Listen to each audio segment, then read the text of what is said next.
First on the agenda is our town clerk. Good evening, how you doing? Good evening, I'm well, how are you? Good, I voted. Excellent. Everybody vote? Yep. Yep. No, I refuse to. Okay. I'm gonna go on election day. Yeah, that's not a bad thing either. Twice a year you have to do that, I thought or you were once. going to go twice to a vote. I think you're going to go twice to vote. Who said Well, I vote could do early that, and too. vote often? Who was that? It sounds like something that came out of Chicago. Yeah, I think it was, yeah. Many, many years ago. Should we start with your budget? Sure. So, I don't know which budget you'd like me to start with. There are three different categories. Page 28, the, 28,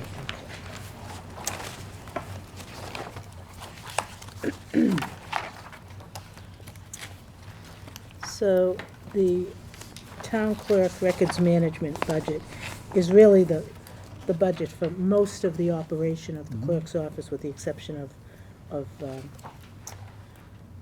elections. And if you look through, what I can do is just give you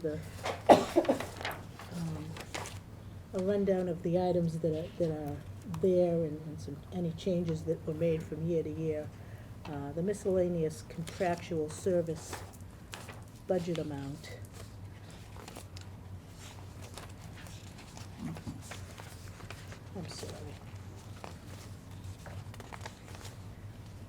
is basically for our time clock, our stamp, and our ribbons, and any kind of maintenance that we need to do on it. The clerk's conference has gone down considerably under training and conferences. And the reason it's gone down is that it's a busy year coming up. I don't really think any of us are going to be going to any multiple-day conferences. We certainly won't be staying over. So that number has gone down. Printing, advertising, and binding.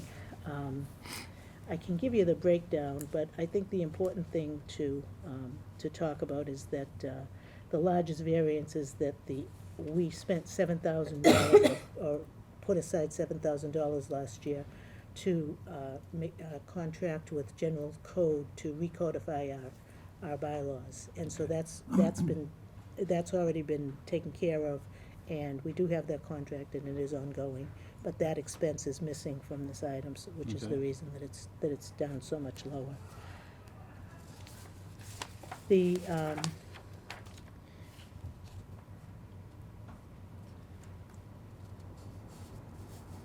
rest of the items are pretty constant with what they were last year.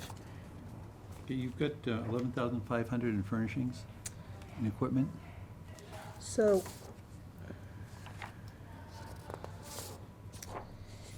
I don't know what that's for. Oh, I'm sorry, I do know what that's for. We moved it, that was originally in my capital budget, and it was moved in. So $3,500 of that is for the purchase of 2 poll pads. Now, those of you who went and voted, you saw the poll pads. Yep.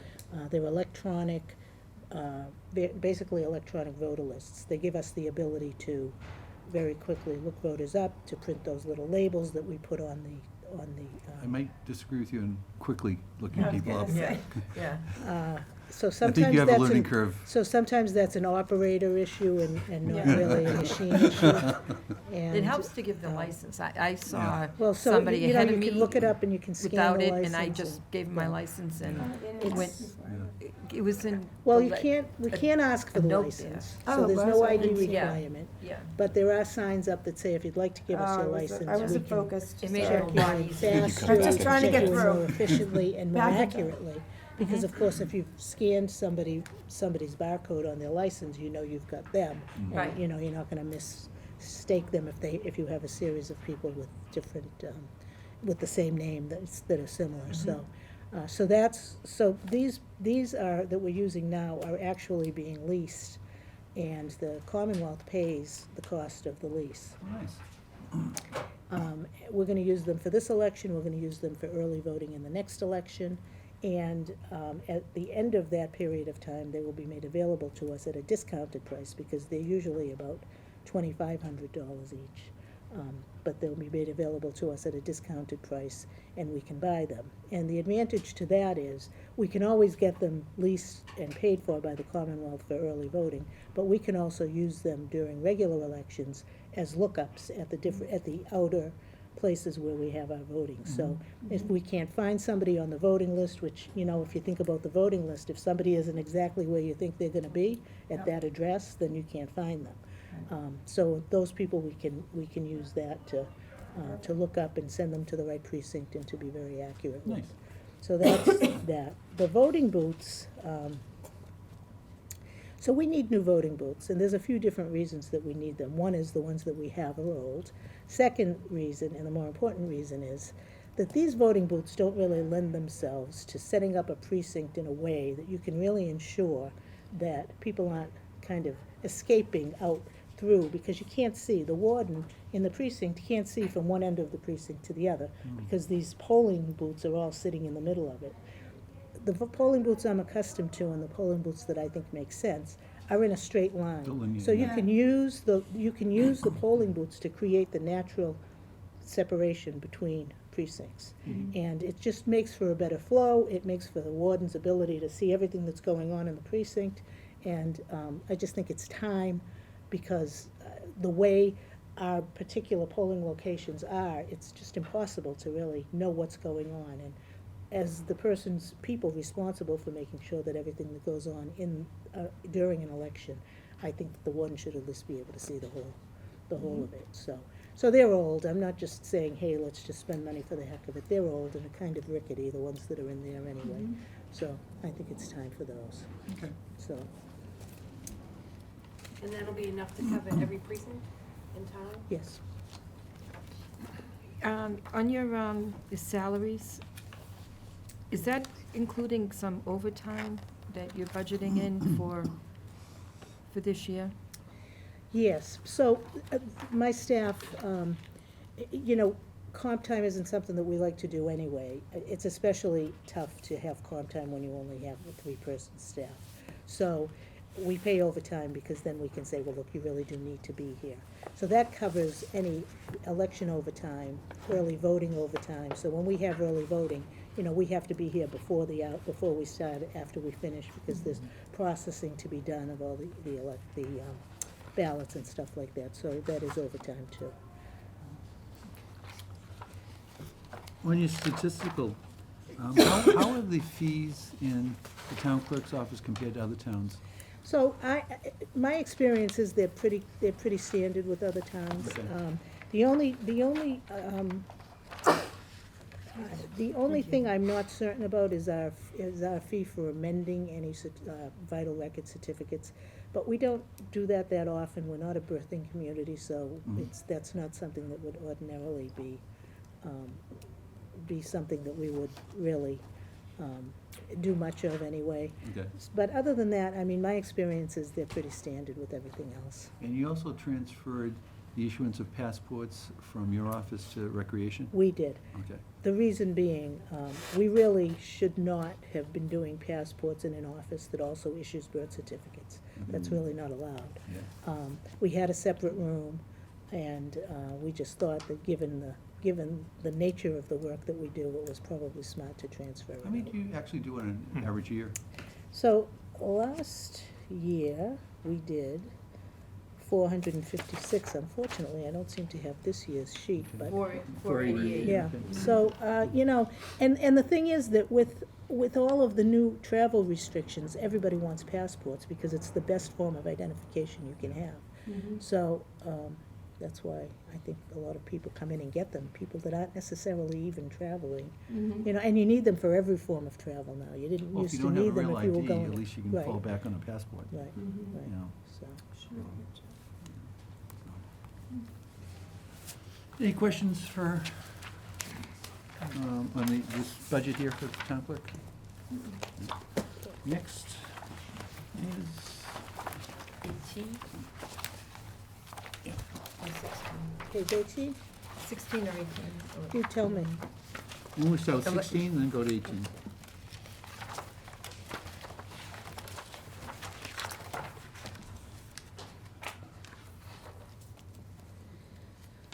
So obviously, the largest jump in this budget is in the part-time personnel services. And there are a few different contributing factors to the reason this went up so much. The prior budget from the prior year allocated personnel costs of the entire 2018 state primary to be paid out of a fund that is a reimbursement fund from the state for 3 hours of poll time it's an unfunded the state has determined that 3 hours of the poll time that they require us to be open for a state election are an unfunded mandate. So we're allowed to send to the state the costs that cover those 3 hours for our poll workers and things like that. So I've never accounted in that way in my past experience, and the current budget director also has not done that. So when we were talking about how to go about budgeting, what we did was we just budgeted the actual number of that amount was going to cost. And then if the state reimbursement came in, we're not going to spend it. It's going to go back into the general fund anyway. But I don't really think you can budget for an amount you don't yet have. Exactly. And so, That makes sense. so that's part of the reason that, so the 2018 state primary, which was in the prior fiscal year, there was zero budgeted for it because they took it right out of that fund. But I just didn't think that was the proper way to do it, and so we didn't do it that way. This budget contains 3 elections and 2 early voting periods, which is an unusual thing. We never had to have early voting for primaries, and now, in its wisdom, the state legislature has decided not only do we have to have early voting, 2 weeks of early voting for the state elections, we also now have to have a week of early voting prior to primaries. Now, since the time that this budget was prepared, there's been some question about the September primary. I do not believe there's going to be early voting for that. But that was not a huge amount because, again, it was only a 5-day. But again, there are multiple elections and town meetings. We have to budget for a regular town meeting, a special town meeting that may or may not occur. And finally, the November election is going to be particularly busy, so we needed to staff it more. We needed to add staff because you just need people to move people and make sure that everything is kind of going along nicely. I've kind of readjusted the way we staff our elections anyway. I've added a clerk to each precinct. We used to only have 1 clerk for 2 precincts. And we used to have these what we'd call special tables, and so we've kind of consolidated so that all the issues within a precinct are handled within the precinct by the warden, who's the head, and the clerk, who's the assistant in that precinct. So we've added some personnel in that way. We've done some restructuring. We have these people come in that are these alpha people. So they run that table where the poll pads are used to find people. It's just a more efficient way of running an election. So that, there are a few extra people. Most of those extra people are because of the November election. We just have to be prepared and have more people. Of course, finding those people to work is more of an issue than paying them, I think. But and finally, we have also adjusted up our part-time pay. I mean, just in general. And we've kind of reassessed. At one time, kind of most of the election workers all got paid sort of the same, including wardens, who have far more responsibility. So we've, on the classification chart for part-time workers, we've kind of pushed the wardens up a little higher, and also the hourly fee has gone up for all of the workers. So that combination, I think, pretty much explains the increase that you're seeing in the amount on the part-time.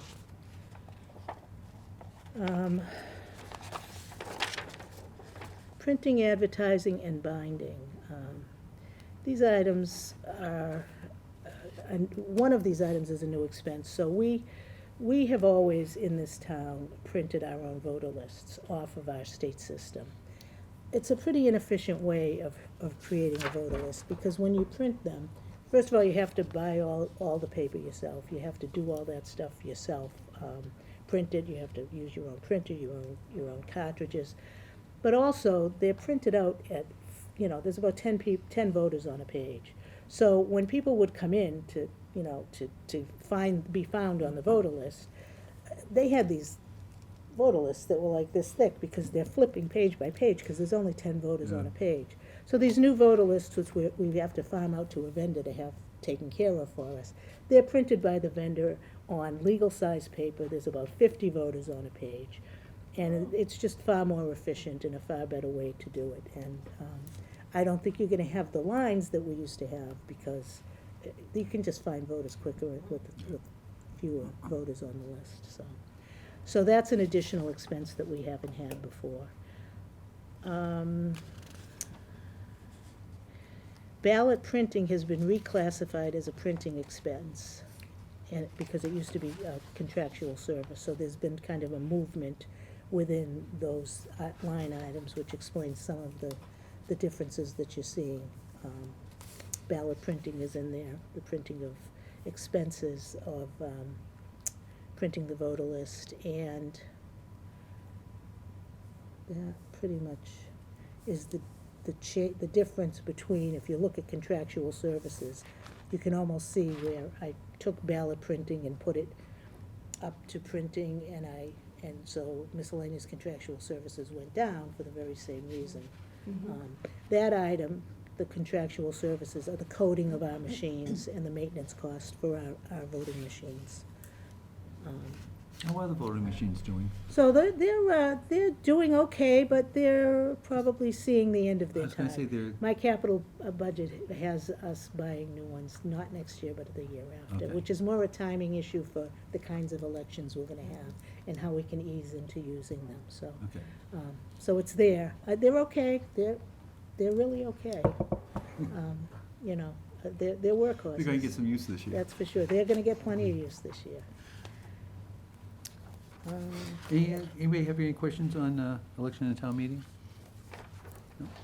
Let's go to page 18, registrations. Okay. 18.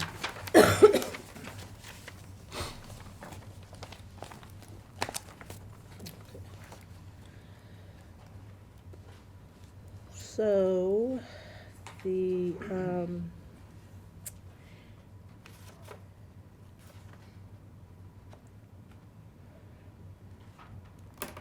the amount reflected in preparation of census for mailing has been moved from the printing, advertising, and binding line item to this line item because it more accurately reflects the service being performed.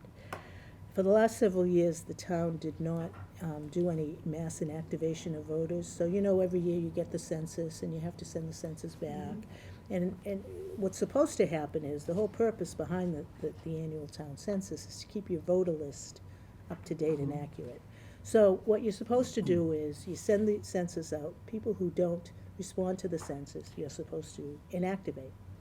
So they're still on the voting list, but they're inactive. So once they're inactive, we then have to send a postage prepaid postcard to them and tell them, you didn't answer the census, you've been put on the inactive list. If you are still at that address and you still want to vote, you know, you still are here, return this postcard to us, postage prepaid, which is what the law says it has to be, and we'll activate you. So for a couple of years, the town didn't do that, and so we did it this year. Clean up, yeah. And, you know, clean it up a little bit, and we'll be doing it in years going forward, so we have to include the cost of those postcards, of the mailing of those postcards, of the cost of returning the return mail for those postcards. So we found this really neat service that I didn't know this post office had. They have these postcards that you can buy that are double-sided postcards. So instead of using business reply mail, which I used to use in Methuen, which cost a fortune for those returns, it's just the cost of the postcard. So it's really less, ultimately, than it would ever be if we were trying to use a business reply kind of permit, which I don't even know if we have, but we didn't need because we did that. And then we had those cards printed by a printer at a pretty reasonable cost. Oh, cool. And we were able to mail the confirmation cards out and get them back in. Oh, good. But those costs are all included in How did what you find the see here. returns on those cards? You know, it was last summer, and I have to admit my brain is not where it should be in terms of remembering. But I think we probably got about a 50% return on the cards that we sent out. I mean, you have to remember, people leave and come all the time. We don't know who's here and who isn't here. In order to take people off the voting list, there's this whole process that begins with inactivation, and then if there's inactivity for the next 2 state elections and no voting and anything like that, then we can finally actually remove these people from the voting list. Sometimes we find out somebody's moved to another community, you know, and that naturally, you know, they naturally get moved off of our voting list. Does the registry motor vehicles interact with, when they do that? So, you know, when you go to the registry, you could always register to vote at the registry. That was the old motor voter law. Well, this year, beginning in January, it started a whole new thing. It's an opt-out, so it's automatic voter registration. So if you go to the registry and you do anything, you will automatically be registered to vote, even if you're already registered to vote. There is a question asking if you'd like to opt out of that, and if you opt out, then nothing happens. But a lot of people don't, because, you know, nobody ever wants to mess with voting and registration, right? So no, I'm not opting out of anything, you know. They think it's gonna cancel their registration, whatever. So what ends up happening is, and has happened is, you know, there's a tremendous amount of work placed on the clerk community, because we get all of these Get registrations, and duplicates. a lot of them are duplicates, and you don't even know it's a duplicate until you've gone through this whole process. So it's, you know, once again, you know, the goal is altruistic and just, Plus, I think too, There's no what practical I've been seeing application. is people will move and not update their license on a timely basis Right. either. that you happens a know, lot. So, That happens a lot, you know. And so when they do update it, you know, we might get that update through the registry now. We wouldn't always if they wanted to, but how do they update you, monthly or no, every day we have every day? Okay. we have the state system has like a queue, and Yeah. they just come in and, you know, but it takes a lot, you know, Time consuming. it's very time consuming. I mean, you know, you do what you have to do, but, Yeah, that's true. yeah.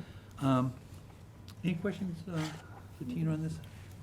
I have a question is, between 2018 and 2019, our population went down approximately 502 people.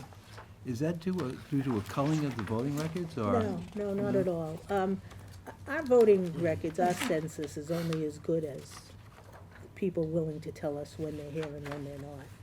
Our true population, based on the federal census estimates, which, because we only really know every 10 years what Yeah. our true Yeah. but the census does do estimates periodically in the interim years. And our true census figure is about 23,000, close to 24,000. Okay. Okay, that's based on a census estimate from last year. I fully expect that the census of 2020 is gonna bring us up over 24,000, well up over 24,000 people. But I just used the same method that had been used, because I didn't want it to suddenly jump by 1,000 Yeah. people either, so. Well, if you do, you just put an asterisk down at the bottom and let us know. Right, know, but, so- I figured we've got 2020 census coming Coming. anyway. That's the time to really start with a really accurate number, and then we can go forward from there. That's kind of was my thinking. Okay. Any questions? Any other comments, or you'd like to? No, thank you. Well, thank you, I appreciate it. Yeah, I Thank have you. one Oh, sure. item. Have you found that person that's a Green Party member? Well, I'm gonna tell you an interesting story. So a lady came in to vote today, and she was a libertarian. And so she said, well, I want a whatever ballot, and they said, well, you can only have a libertarian ballot. She said, what's a libertarian? And so she said, I've never voted, I vote all the time, I've never voted libertarian. So I took her into the office so we could look up her history, her registration history, her voter history. Come to find out, she's never voted in a primary. So she's been registered as a libertarian since 2004. She has no idea how she became registered as a libertarian. And she, so we gave her a card, she could change, I mean, she couldn't, she had to, either vote the Libertarian or vote nothing today, but it was an interesting, Oh, that's something. yeah, interesting story. There are many We don't know who the two stories. pizza parties are. The pizza party, you know, that's, so everybody gets a piece. So the pirate party is about, you know, the pirate party is about pirating software and stuff like that. I mean, that, you kind of, I'm not really sure what the pizza party is, I don't. We get Joanne right behind you, the IT Yeah. person. Thank you, appreciate it. Thanks very much, folks. I Have know a you've great got a night. few, now, is voting closed now, or It's closed, yeah. closed, yeah? Yeah, so we're open tomorrow till 4:30 though, if anybody wants to come in and do it. No, you're gonna go to the polls. I'm gonna wait. He's going the real day. Bye, folks. Good night. Thank you. Thank you, enjoy the Thank rest of your night. Take care. Oh, thank you. Good evening, how you doing? I'm good. How are you? Good. Page 22 is IT. So I have a little handout to help explain some of this, if that's Okay. all right. That's fine. That's right.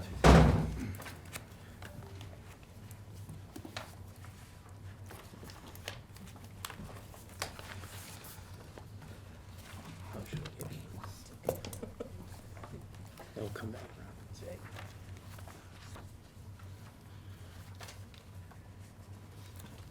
Actually, thank you, Chris, one, too.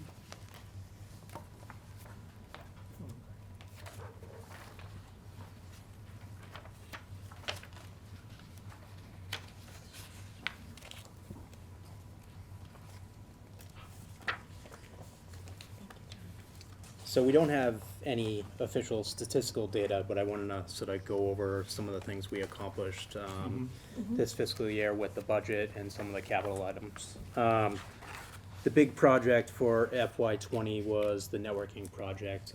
The funding was capital expense. We replaced all the network switches in our public buildings, excluding the schools. Part of this project was also reconfiguring the network routing. We separated certain networks for security reasons, and we created failover. One of the big projects for this year, we migrated the library systems over to the town infrastructure. This gives us the ability to sort of consolidate costs, server costs especially. So we're now hosting the library servers on our servers. When I say servers, they're virtualized. I know we've sort of gone through this explanation before, but hopefully that helps. We also introduced real-time network monitoring solution for down detection, rapid response. If one of those switches goes down, I get a text on my cell phone saying there's a problem. This has been extremely helpful when we have sort of utility line issues where maybe the fiber gets knocked off, so a treatment plan is no longer communicating with the network. We did several server migrations this year to coincide with Microsoft Server end-of-life dates. We upgraded all the workstations between town and public safety to Windows 10. You may be familiar, Windows 7, Microsoft ended the support on January 14th. It no longer receives security patches. So if you have that at home, you'll want to upgrade to Windows 10 to protect yourself. We also work with the library to implement a outdoor wireless solution for their new sitting area. And I'm sure some of the library's neighbors appreciate it as well. We continue to replace 20% of the workstations to remain consistent with our hardware replacement cycle. We also applied and were approved for a grant opportunity with the state for cybersecurity awareness training. We have made this mandatory for all workers with a town-issued email account and login. I'm gonna get a little more on cybersecurity though on this topic in a little bit. We also migrated our wireless access point cloud management to an updated vendor site. We needed to do this so we could create mesh points, which is sort of in between devices that allow you to increase your wireless coverage or your access points. Over the course of this year, we have resolved around 1,800 total tickets, averaging 6.8 a day. What's that? Support tickets. Complaints or what? It could be in the From next page. users? And the next page, it has a chart. It can be a little everything. So sometimes it's an actual problem. A lot of times, more often than not, it's a request for IT's help. Whether someone doesn't know something to do in a software, whether they have an idea as far as technology goes and they want to make it work somehow. Very rarely do we have any very serious problems. And if we do, a lot of times it's sort of out of our control. The town website this week, there was an issue. Our vendor, Civic Plus, had an issue with their data center, and it affected a number of municipalities, not just Wilmington. Anyone using the Civic Plus platform was affected. So a lot of the issues we see, thankfully, don't pertain to us as a problem within our infrastructure. Now, moving on to the budget, the salaries, these are scheduled step increases. I'm gonna talk a lot about the contractual services, because you'll see there's some changes there. There's a $66,560 increase in contractual services. Of that increase, $9,000 is being moved from furnishings and equipment to contractual services. Before we were, several years ago, we were purchasing printers outright for the town. What we're sort of facing now is these printers are aging and we can't get parts to service them. It's a problem. I strongly believe leasing printers is really the avenue the town should take. It provides us with, every 3 or so years, we get a brand new machine. These service agreements also usually pay for toner. It includes technicians to come out. Our staff just has to call the number and someone comes out that day or the next day. I think it makes most sense for the town rather than having this aging, depreciated equipment that, we're running around trying to find parts for. How many printers are involved? Throughout the town, I think we probably have 15 as far as production size Okay. printers. Okay. There's 3 Ricos at the library, 2 production printers at public safety, well, with the police, Yeah. third for the fire. And then I think we have around 7 mid-sized production printers at the town hall. Okay. Yeah. There's a $1,000 250 increase in materials and supplies, $750 decrease in office supplies. Surprisingly, we don't use that many office supplies. Some of these increases are new software. We needed to pay for support and maintenance for the mugshot software that the police use in booking. When we went to upgrade all the computers to Windows 10, we still had this old Hunter software from, I think it was 2005. So we needed to pay for a new license so we can get the annual support and the updates. At the police station, the mugging one, do they also use that for the FID cards? That's a good question. I am unsure of the actual process of it. Okay, I can find out and get back to you. okay, thank you.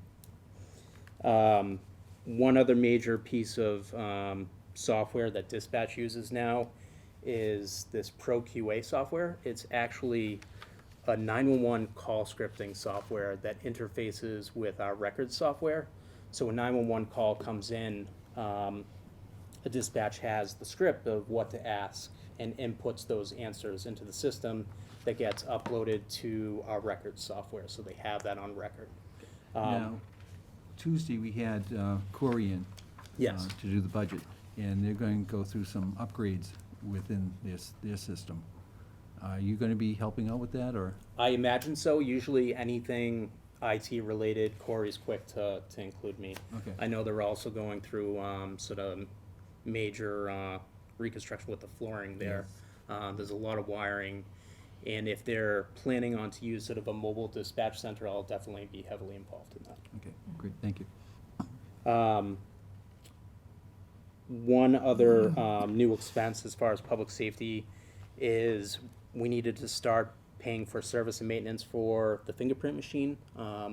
You'll remember we dipped into the emergency funds a couple years ago. What we didn't realize is the sort of a maintenance, if we ever need, rather than, paying each time for someone to come out, we need to stop paying for the maintenance of the machine. Was it, a lot of money for someone to come out? It is, and it will be. One of the parts too, we weren't getting updates. You need to get the updates, and you need to be part of that service agreement. You get the 1 year original. I don't know, not 100% sure if it was 1 year, but you get the original warranty, and after that, you need to start paying for. You know how it is. Yeah, they get you. They get you. Yeah. Wireless data costs. There is an increase in this. Never before have I really, with my last budget being the first budget, budgeted for cell phone replacements. A lot of the cell phones we're using now are approaching 3 years, and I have to say the town has been very good at keeping their cell phones in one piece. I've worked for other companies where it was a weekly occurrence where you're replacing these cell phones. So that's being budgeted for. We needed new cell phone lines for the dispatch supervisor now that he's in sort of a new role. The police had created a public liaison, and they had requested a cell phone for this individual. The fire operations, they were using their personal phone before that person left. We wanted to move them to a town-issued phone we thought was appropriate. Included in this budget is GPS installations for when we purchase new vehicles with capital. We need to install those GPS units so Public Works can track these vehicles. On Public Works, and Jeff, you could maybe answer this too, for the vehicles, do we have like a fleet daddy to maintain our vehicles? So we recently moved from a Trimble. Trimble is the GPS manufacturer. I forget what their brand name for that, the software and the website for the tracking. We moved to Verizon Connect. It provides diagnostic data to Jamie McGaldy and everyone else who sort of reviews it. So not only do they see, where these vehicles are, they can get actually feedback on what maintenance needs to be done to these vehicles. Will it also give us an inventory of the vehicles? I believe Jamie has the inventory of the vehicles with the GPS installed. Okay, and how many vehicles? That I don't have, I'd have to look that up.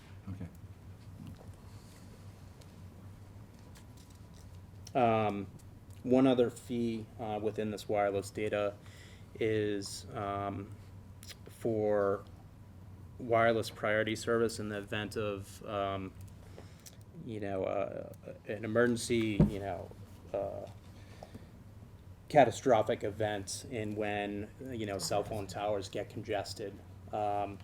Homeland Security offered a couple different options for priority service where it will, start kicking people off so first responders can have access to those cell phone networks.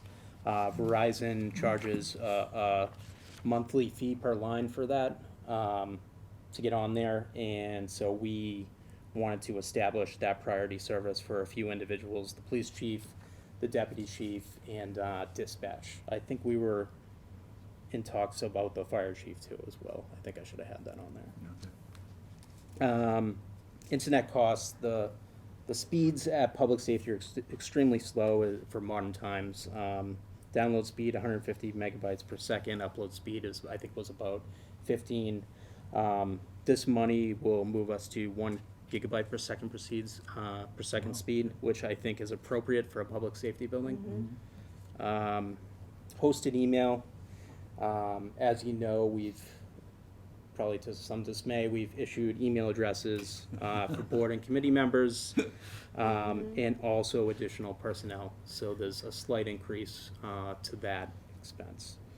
We're also plan to pay for diagnostic software for the DPW mechanics to work on the fire vehicles. For our managed services, there was $1,000 increase for the licensings to add for the software needed for the backups so that the library service we brought over to the town infrastructure. Virtualization support, $5,000 for VMware. We never specifically had that expense on prior budgets. The next sort of big line item is the utility transfer budget. I think a couple years ago, Reading Municipal met with Jeff, or I don't know if it was the selectmen. We have our fiber lines across town on these utility poles. Anytime, you go down the road, you see these two poles placed together.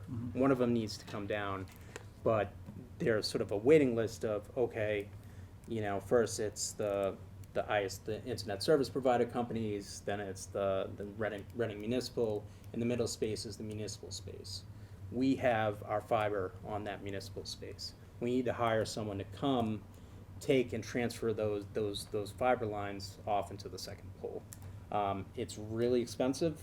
It costs about $1,600 a day for a contractor to come out and try to do 8 poles a day. At some point in time, has there ever been a thought of putting most of that underground? You mean the fiber? Hmm. No, we have not given that thought. I would think that would be a pretty would assume substantial. That would be a increase. major Yeah. undertaking. Yeah. I was gonna Um, say. I think there is a portion that's underground within town. At the time, there was new construction in that area, and it made sense to put it underground. Just that, if someone hits a pole. Yeah, Right. so And it comes down. right now, we have about 40 pole transfers that need to be completed. And if you look at, I believe it was Cambridge, one pole brought 3 others down. Yep. In one area, and that put Yeah, things there, out. and John, you may be able to speak to this better than I can, but if I recall, when our fiber system was set up, it was done so in such a way that if there was a pole or a couple of poles that went down in one particular area, it wouldn't disable the whole fiber system, that It doesn't. signals can be rerouted. They can be. Yeah, Yeah, okay, so there's at least some measure of Redundant. protection in that okay. case. A couple years ago, we, I think Gary Donovan at the time somehow found money in the fire budget. We had a backlog, I think, of 70 poles that needed to be transferred. It had never been specifically budgeted. This money, this fiber system, this is the schools, public safety, the town, it's all encompassing. Someone needs to have it in their budget. So just so that I understand, Reading Light, municipalities, and what was the third? Verizon, Comcast. Okay, so are you all trying to move at the same time? No, Or so- are you waiting for somebody else to complete their? So I believe what Reading Municipal came to speak to the selectmen and Jeff about is there's now a ticketing system, which, once Verizon moves their lines, the next to go. So I get a report each week of how many transfers that we need to do are in our queue. Okay, Yeah, and there's then you a have a certain. protocol, so there's, in terms of who moves first and second and so on, and so that ticketing system, I think, alerts John to the fact that we're next in queue. Okay, so who's actually doing the transferring? You're hiring, Yes, the last transfers we had done, we used a contract at Electcom out of Wilmington. okay.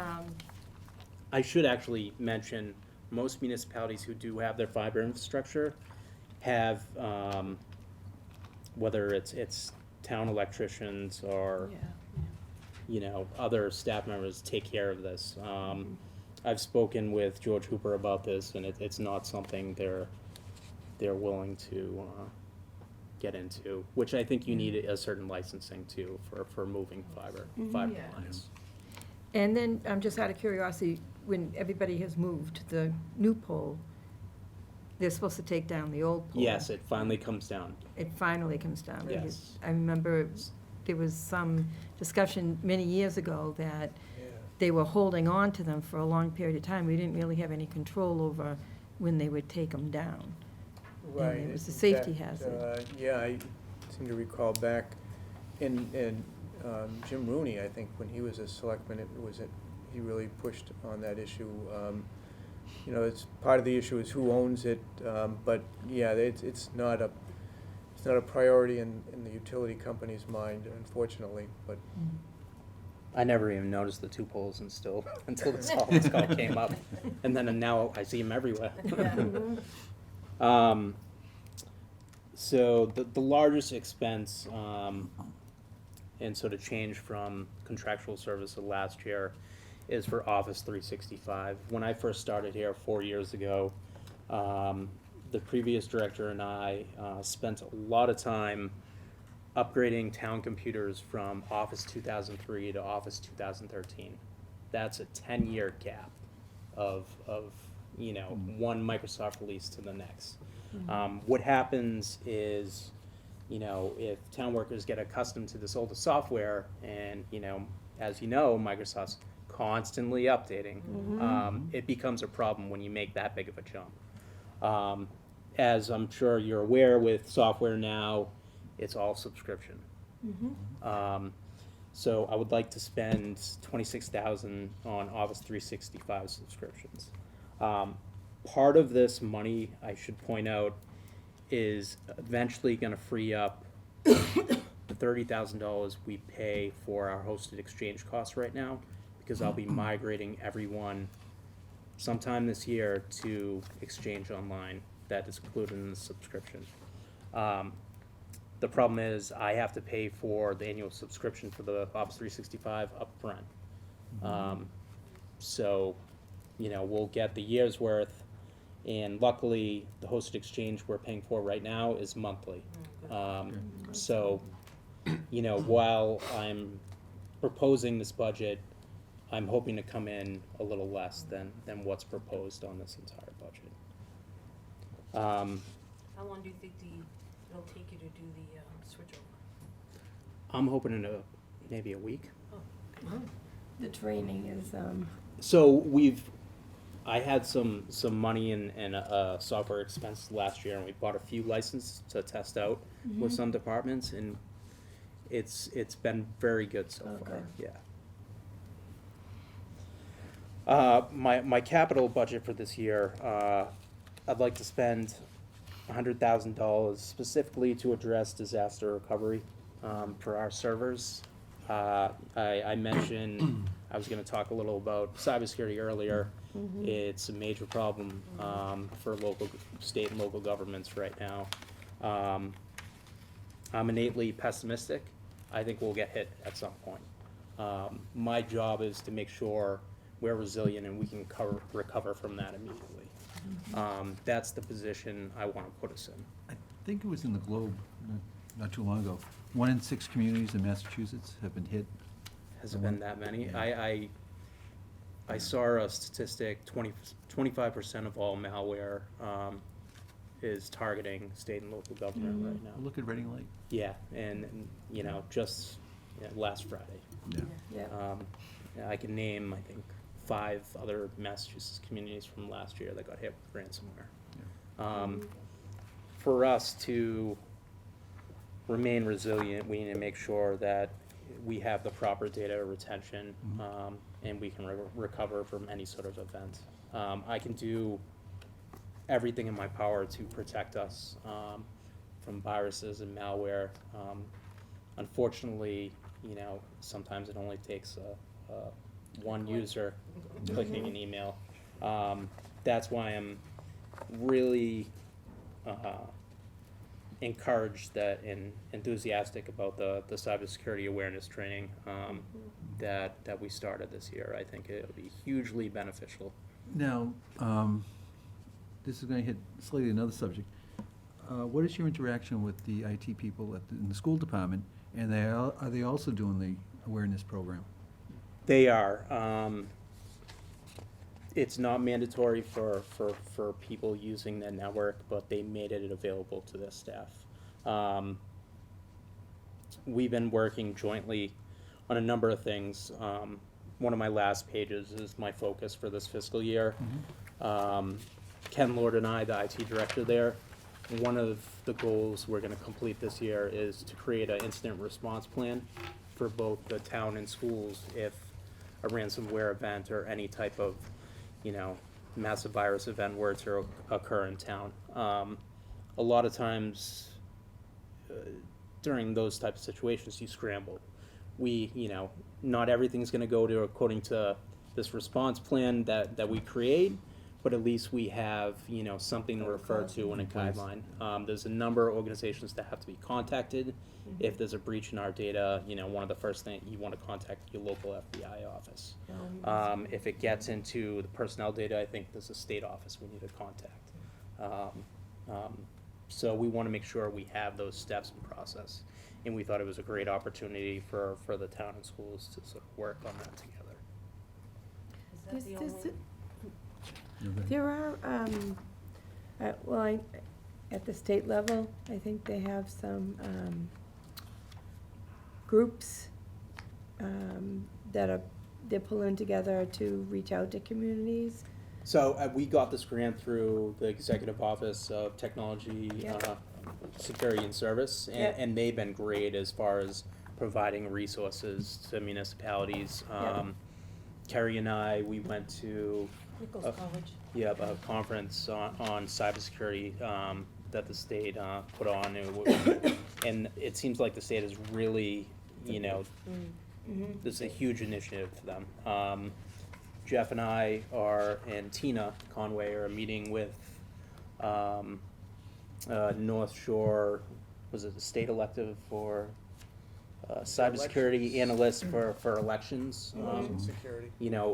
The election system isn't online, but there's certainly things that she does on her computer that, Exactly. So it's such a major area. Technology can be convenient. And it's dangerous. It's very dangerous. How much was the grant that you got? It didn't have monetary value.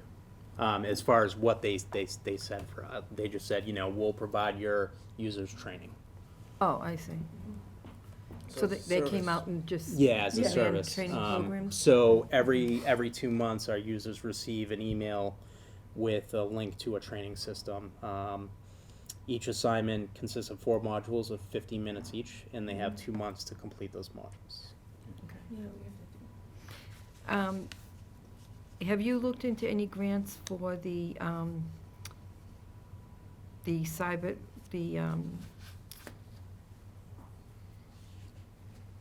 the process you were just talking about? The with- disaster recovery. Yes, with the schools. I considered the Community Compact IT grant through the state, but I think,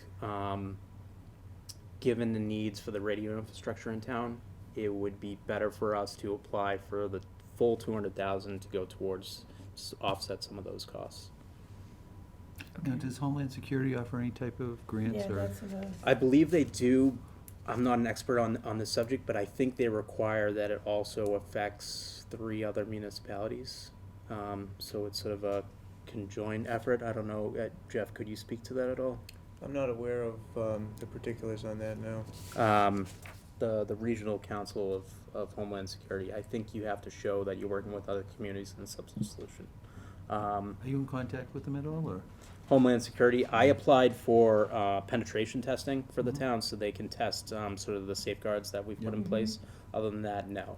I also used a state service for an IT health check, which was kind of similar. Yep. Through this vendor called Acuity. I'm still waiting for their report. I was hoping I would have it before this meeting, but I did not. When was that done? No, it wasn't it was before Christmas. Some delay then. Yeah. Okay. It was for free though, so Yeah. I can't really complain. Sure. So besides the disaster plan with the schools, have you done any other efforts, joint efforts, as far as IT goes, between, With the schools, yes? we're working together on the Munis project. I'm with all the Munis sessions. I'm with Ken from the schools. I'm with Paul Ruggiero, Jackie Raffi. That's sort of one area we've been working on. We've had meetings with vendors. A lot of times we really haven't found sort of the common ground as for expenses for both the, where it would work out for both the schools and town IT. But we are trying to find more and more areas to work together. Now, the school's using Office 365 as well, or?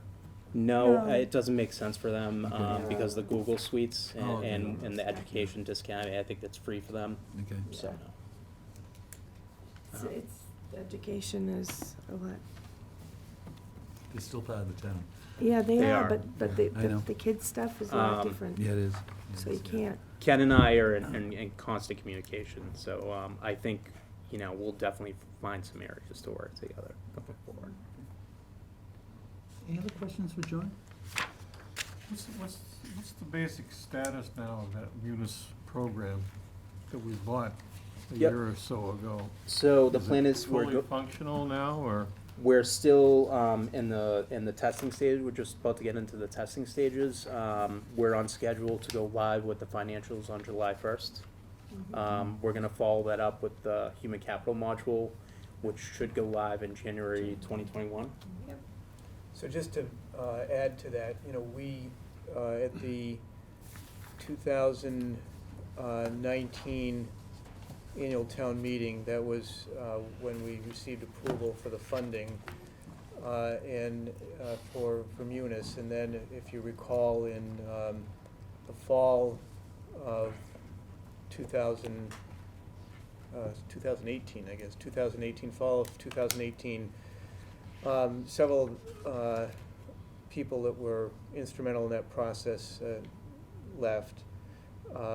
Then, of course, we had, with Mike and Lorraine in the accounting office retiring the following year, we had conversations, I had conversations with representatives from Munis, and we also involved Paul Ruggiero from the schools, John was involved, to essentially put things on ice for about 6-7 months until we could get folks back on board that would be involved in the implementation of the Munis program. So that accounted for a good chunk of the delay there. It didn't make a whole lot of sense for Lorraine and Mike to be getting trained in Munis when they were, going to be here for a few months. And certainly Dee in my office was a point person as well as our payroll person who also left at the time, so accounted for a good part of the delay. No disrespect to the former personnel, but I think, freezing the project and bringing on people who had music experience Made sense. put us in a much better position than we were when we were about to begin it. Because we didn't really know what we were getting ourselves into. With Brian and Beth in the finance office right now, and their prior Experience. has been fantastic. John, did I miss, what is in your furnishing and equipment? That is the 20% of the hardware, of the computers and workstations we replace every year. Okay. Every 5 years, we try to, replace all computers, so we do 20%. Okay, thank you. Do you take the insurance on the cell phones? No, we don't get a chance to with the Verizon account for some. Okay. Yeah. Just that, But like I said, everyone's been fantastic about keeping their cell phones in one piece, okay. and I hope that continues. That's good. You don't know how thrilled I am about that. When you go through the program of replacing X number of, or a certain percentage of computers and stuff every year, Mhm. what do you do with them, the old ones? Is there a market for them, or? Usually not. That's how quickly, technology moves. There really isn't much value. We usually properly destroy the hard drives, and that stuff goes to recycling. One exception we did make after this networking project, we wiped all our networking switches and got a price for them. They're being tested right now, and whatever money we get from them, is obviously going back in the general fund. I don't think it's Be much. a large amount, but it's Hey, a it's little, something. it's a little Something. something. Yeah, that's true, that's true. Any other questions for John? Yeah, Gina? how come I can't get on the line? I'm gonna help you with that. Yeah, can you go to his house? I will, I will. After about 3 times, I I will- said, the hell with it. I could care less. I have So- to commend you because I locked myself out of the email. It was 9 o'clock at night, and you responded within 5 minutes. of I have a opening that town ticket. issued cell phone, I have no excuse to not answer those types of. It was great, though. I Yeah, was he helped me out a couple of surprised, times yeah. as well. I don't know what happens that this equipment decides that they don't like you anymore. Certainly nothing we're doing. It's not user error. I said that. It's never user error. Thank you very much. Yeah. Thank you. Thank you. Thank you, John. Enjoy Thank the you. rest of the night. Appreciate Take care. Jeff? John? Okay, so we have a couple of items to follow up on. One of the things that I wanted to talk about is the vehicles. So, with regard to the vehicle book, I think, obviously, it was not a particularly, the information wasn't presented as well as it could have been the other night. But I will tell you that the book, I believe, is largely accurate. Are there potential mistakes here and there? There may be, but I know that the person who is involved in preparing this really makes a lot of effort to try to get it right. So first of all, I just wanted to explain what the process is that we go through. The Assistant Business and Utilities Manager for Mike Woods begins the process in July, and so there's a document similar to this, the page from the current year that goes, it's issued to each department with vehicles, and asks that they provide a status on the vehicles, if the, in terms of condition, the proposed year of replacement. So again, that goes out in July. Some departments respond more quickly than others. Typically, there's a follow-up in September, and then ultimately, to the extent that the document is modified by the departments, it's sent over to the chief mechanic in the DPW to also take a look at and provide his assessment as to whether anything that he sees is, he disagrees with, and then there'll be typically a conversation between Ken and the department head or whoever they designate. And then ultimately that document is finalized as of the end of the calendar year. So any of the information in terms of mileage and so on is reflective as of the end of the calendar year. I don't certainly want to make excuses. I know in terms of the chief and the deputy, this is their first time going through this process. They did very well. Yeah, I think they did, by and large. We had issues with Chief Pagonis too last year. He Mhm. the book wasn't accurate according to what he said also, so it's been It's been a couple of years. a couple Mhm. years that this is ongoing. Has Mike Woods looked in any type of tracking programs, not to physically track the vehicle, but Mhm. to track the maintenance of the vehicle, where all the vehicles are barcoded, and you just scan them when they go into the garage? And that will keeps everything up to date. I'd have to check with him on that. I There's don't a- know. There's a few programs out there that are fairly decent, and fairly inexpensive as well. The other thing that I would then ask is, if there's inaccuracies in this book, okay, are we paying for insurance for some of these vehicles that we don't have? We do a pretty thorough job reviewing the vehicle list that we have with Maya each Okay. year with the DPW and with the departments. Okay, And I have them check every vehicle, okay. And that's annual? yes. Okay. And every year before we get the renewal. Okay, so what happens if a vehicle goes, is in poor service and you take it off the road? We notify Maya. You notify Maya, Mhm. okay.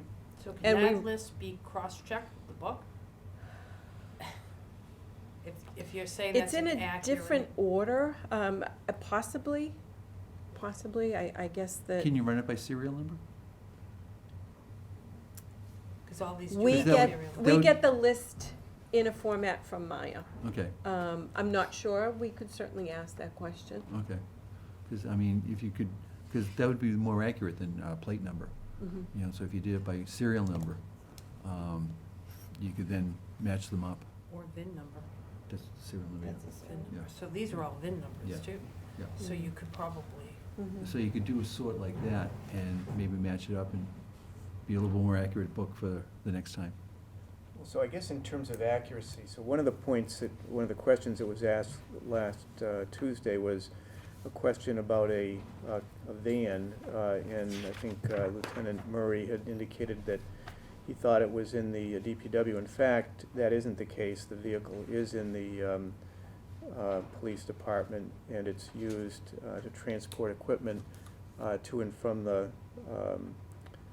firing range. So I don't know, I mean, so I can speak to that particular item as being, in fact, accurate here. In terms of the condition, I know there was reference made to one of the vehicles being referenced as in fair condition, and it should have been referenced in good condition.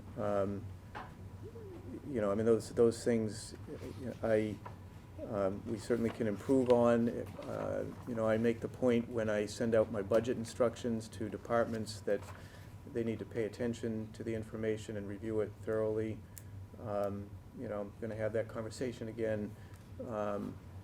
You know, but I would say that this document is presented as substantially accurate, recognizing that it's a point in time. I think that's there's concerning sometime- that they didn't even know that they were using their own van. Well, Sometimes yeah, I mean, you get a difference in, with the vehicles in good, bad, indifferent condition, it's sometimes subjective. Oh, yeah, I'm It not is. worried about the Yeah, one guy condition. says, yeah, Yeah. it's great, The the other guy says, condition- well, no, it isn't. Right, Right. it You know, could be good so in it's- one month and You can get bad those the next. discrepancies.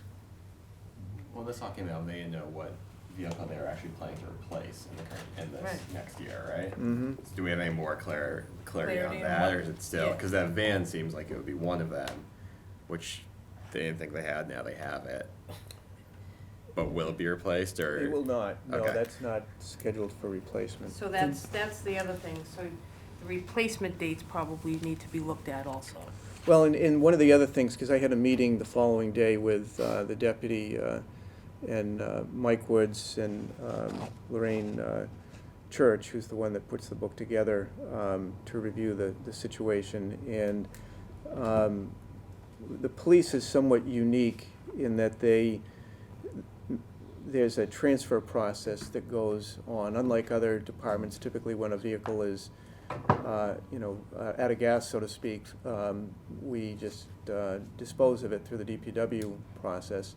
In the police, as you know, the frontline vehicles get cycled back into another tier of use, and then ultimately those vehicles get cycled out into, or sent to the DPW, and DPW will, depending upon vehicles that other departments are using, direct them there. So when a reference is made to the replacement date being 2021, it may, going forward, be more appropriate for us to reference that, at least in terms with respect to the police, as reassignment, because, a vehicle that's on the front line you know, to say replacement date of 2021 is not, it's not going to be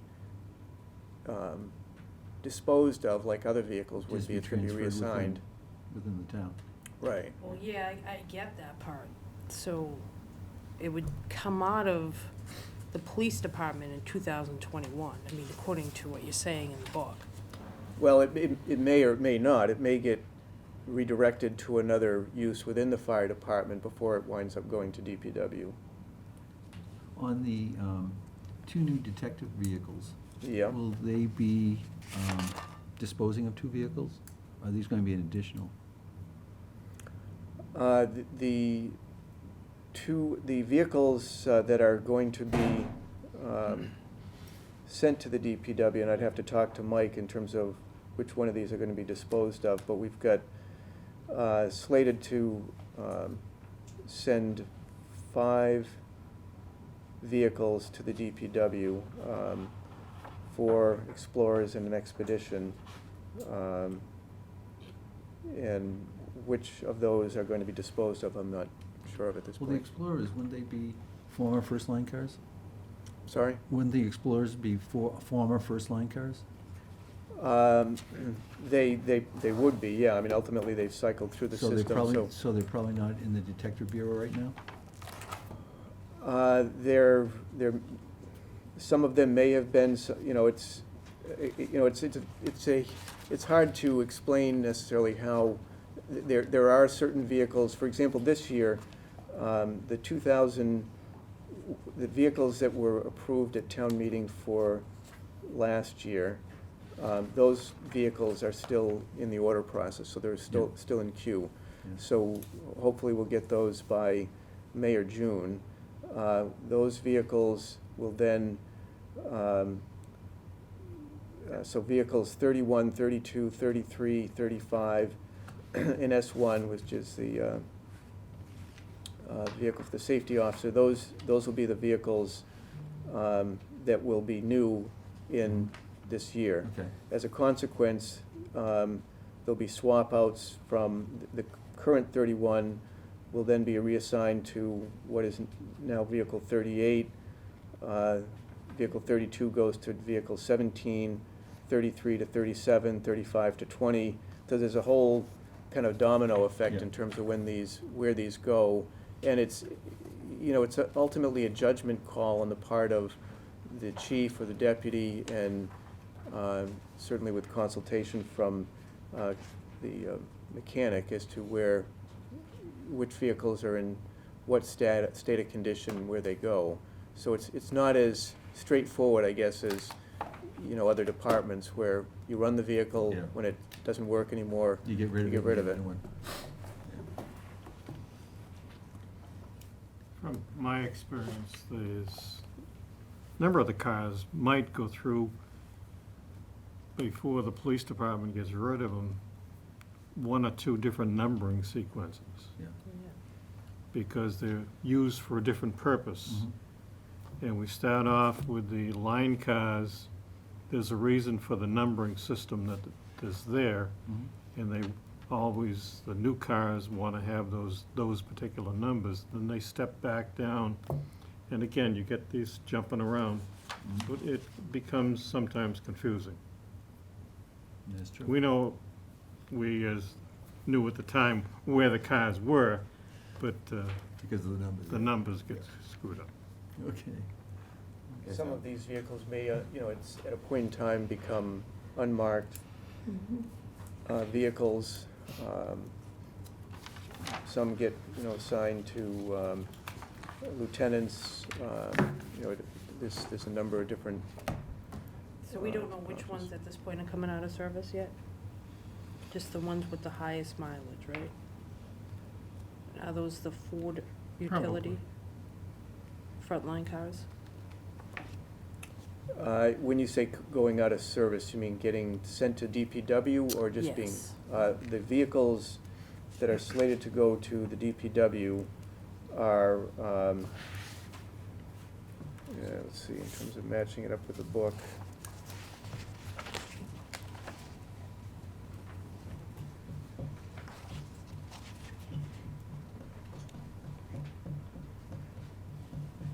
So I have, vehicle 38.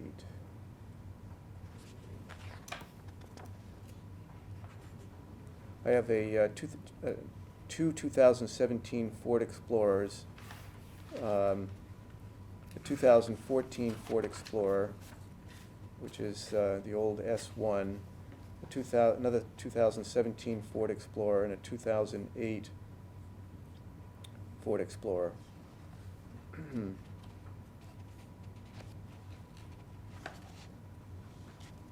Those are the vehicles that are slated to go to DPW. What's the last one? Oh, wait. 2008 Ford, I'm sorry, that's a Ford Expedition. Expedition. Yep. Did you I say don't- 2017? In 2000. Yes, 2017 Ford Explorer, there's three 2017 Three. Ford Explorers, a 2014 Explorer, and a 2008 First line ones. Expedition. Mm. Yeah, so, Still have low mileage on And they, so, I thought that instead of going to DPW, they just kind of like moved down, and then, Right. and the older vehicles eventually moved out to DPW and to other departments in the town. Yeah, But you're the- saying that these frontline cars are possibly just leaving the police altogether and they're going to DPW? Well, the 2017s, I mean, those are 2 years old. The vehicles that are now frontline vehicles are 2019 vehicles that will, soon be replaced with 2020 vehicles. So these 2017 vehicles, and I can't honestly go through the history of where they've been, but I would expect that they've gone through, they were transferred out of the frontline cycle, frontline fleet, to other uses within the department, and now they're in at least their third level of reassignment. Okay. is it to be expected after Tuesday's meeting that for the fiscal 2022 budget, the police department won't be asking for 5 new first-line vehicles then? As the vehicles that are coming, as the newer vehicles are Yeah. better vehicles than the old Crown Vics, or?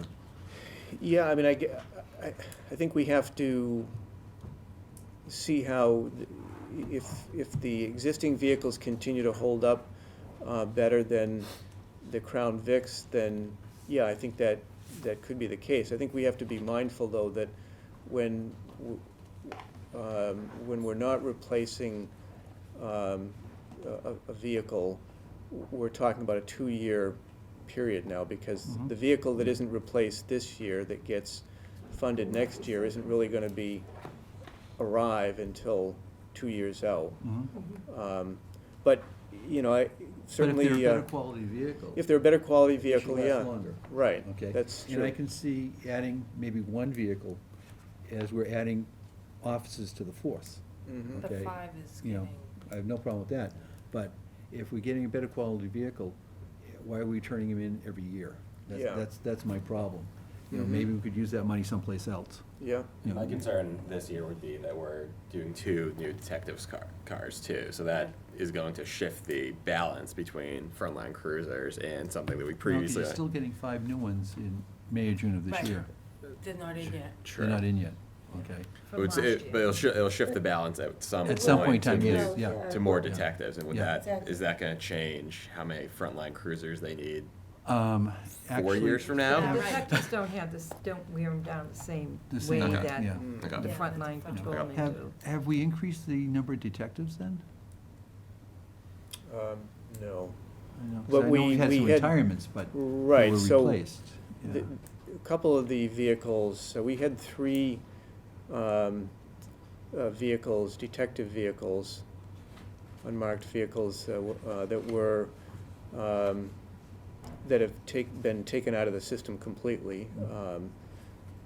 And those vehicles were funded through the forfeiture money, as the chief mentioned the other day. Unfortunately, we're just not getting the forfeiture money that we used to, so whereas, in the past, it might have, those vehicles might have been funded through forfeiture money, we don't have the funds to do that. Now, when the frontline vehicles come off this year, okay? Yeah. Will the school resource officers get them? Because they have marked cars as well. Right, there are some vehicles, at least one vehicle that I saw here that's assigned to a school resource officer. I would expect that they would be assigned a vehicle, yes. Okay. And then that vehicle would, that the resource officer currently has, would then either go down or go to the DPW? That's my expectation, right? Oh, my God. Okay. Anybody else have any questions for Jeff on the vehicles? I think going forward, when police ask for vehicles, to have a more detailed summary of what they're replacing, instead of trying to go off the book all the time. Chart. Yeah, flow chart, exactly. There's gotta be a better way of tracking the vehicles. Yeah, I mean, Yeah. I think if you start tearing apart the book, you might find some discrepancies. Because we do have a lot, that's for sure. Yeah, It's we do always have a It's lot. always a work in progress. Well, not And even so much. it's not the that there's- Bible. Yeah. No, no. Because the other thing too is, I mean, if something happens to a vehicle after this has been issued, totaled or whatever, it's, you know, you're gonna Right. have a replacement there anyway, but Yeah, that's understandable. Had vehicles totaled Oh, yeah. 2 or 3 times a year. And I used to have to tell Jeff it's the cost of doing business. That's Unfortunately. when the insurance kicks in. As long as no one gets hurt, that's what's up. Yeah. So, So the other piece we wanted to talk about, and I'm going to ask Carrie to jump in on this one because she's done some work on this, is the grant piece. Okay. Sure. So what I did was, after the meeting, I tried to follow up on as much of the comments that were made during the meeting and also the emails that you sent to us, John, with information.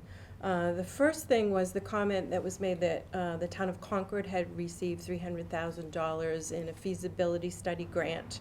I did contact the finance director in Concord. She said she was not aware of any grant money that was received or applied for from the town of Concord. Is it Concord or Carlisle? It's Carlisle. Carlisle.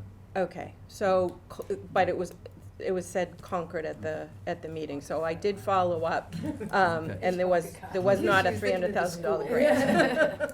So, Carlisle, I can speak to Carlisle Okay. because I worked I was there. gonna say, I you was the worked there. finance director It's in not, Carlisle. I don't know where 300, I know they got 30. One was 30, and there was another one there for 300? 300,000, and I'm not sure where that one went to. Yep. Okay. But, I don't know. because that was in one of the emails I had sent over. Okay, so Carlisle. Yeah. I was the finance director in Carlisle before coming to Wilmington, so I know firsthand what happened in Carlisle. A few years ago, there was a warrant article on their annual town meeting to have a feasibility study performed on a building that would be a combination senior center, rec building. They were calling it a community center building. It was voted down at town meeting. The comments made at town meeting were, we can't afford to build a building right now, so we really shouldn't move forward with a feasibility study if we're not ready, because it might not be relevant by the time that we're ready to build a building. Carlisle is very different than the town of Wilmington. Yeah. It's almost 100% residential tax rate. There is no commercial or industrial business in town, so the homeowners bear the burden of everything that's done in the town of Carlisle. At about the same time, their department heads, led by the Board of Health Director, applied for a CHNA grant. A CHNA grant is a Community Health Needs Assessment Grant. And under the Affordable Care Act, tax-exempt hospitals had to perform these needs assessments of communities within their area, and then work with them, if the town is willing, of course, to fund some type of programs that were found through the survey of needs assessment, survey that's done in the town, to help the town fulfill those needs. So the town first had a $20,000 health assessment done, which was a survey, and then they were followed up with a $30,000 implementation grant. The grant consisted of to comprise of 30,000, a public health nurse for part-time, transportation assessment for the Council on Aging, because there is no MBTA in Carlisle. It's rural, there's nothing. Yeah. They just use their vans and vehicles, and they drive people to Boston for appointments. It's amazing what they do in Carlisle for a little town. That Council on Aging does a heck of a lot to help their seniors. And the third thing, the group who still said, we still want to have some kind of conceptual design for this community center, because the group is comprised of the health director, the rec director, Council on Aging director, the head of the library, and some people from planning. They have a planning commission, but not a planner. So they said, we still want to do something about this feasibility study, they called it, but really it's just kind of a very broad, because I have a copy of the document, it's just a conceptual design at a very high level of what it might look like and where it might be located and the space that it would take up and how, because the survey said they wanted to have more intergenerational communication between the young people in town and the elderly people, so this community center would help with that. So that's how they got this grant to fund what they called a feasibility study, but when I look at the document, I wouldn't call it a feasibility study. But the total amount that they got was $12,000 for that. I called the Council on Aging director yesterday and talked to him about it, and he said to me, Carrie, if I had known 3.5 years ago when we applied for this grant how much work it was going to be, all the meetings and all of the documentation for $12,000, I never would have done it. So grants are a lot of work. The third thing I did was I called the grant writer in Beverly, and I spoke to her for probably 45 minutes. She's a very nice person, loves her job, so we had a very nice chat. Beverly is very, very different than Wilmington, and the grants that they get as compared to something Wilmington would get are very different. Last year, the city of Beverly obtained about $8 million in grants, and I went on their website because they list a lot of the grants. They don't list them all, but they list a lot of them, and I had a very engaging conversation with the grant writer. But when I tallied up the grants from 2019 from their website, there were a total of just under $5.7 million of the $8 million worth of grants listed. Of that amount, $5.26 million, so 92% of the grants were either because they were a coastal community, so they had to do with coastal pollution, the ocean, or their airport, because they have a municipal airport.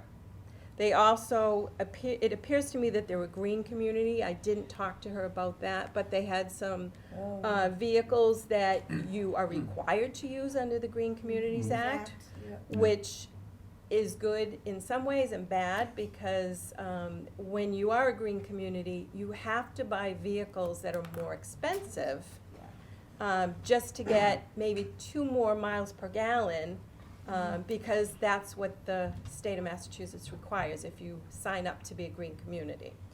So that's the 2019. So there's about, let's say, out of the 5.7 million, well, about, let's say, if there's $8 million worth of grants, there are a few million, maybe 2.5 million, that weren't listed on the website, but there are things that we currently apply for, because I talked to Catherine about it. They're FEMA grants, they're cultural council grants, they're Maya grants, they're SETB grants, 911 grants. And what she also does, and included in that total, are the school grants. So it's not just town grants, it's school grants, which could be a myriad of things also. And On the 911 grants, is that something that we could apply for? We do. Renovation of the? No, it's part of the overtime that we talked about the other night. Okay. So it's communications, and Okay. some of it's police too. That's right, yeah. So, Kevin, can I just back up to the first grant that you were talking about, the CHNA. The Chennai grant, Yeah. Yep. Wilmington's actually listed. I did see Do that. we get any of these grants? Because we can definitely We apply could- for them. We could apply for it, but and I think that maybe No, they have Shelley's in the been, past. Yeah, Is that, A It's a health healthier needs, community. it's a health community needs grant. assessment. Yeah. So you pick things that, that the town wants to focus on after a survey. What does the town think that What the did- townspeople think Didn't, that we need? didn't Winchester Hospital just do one? I don't know that.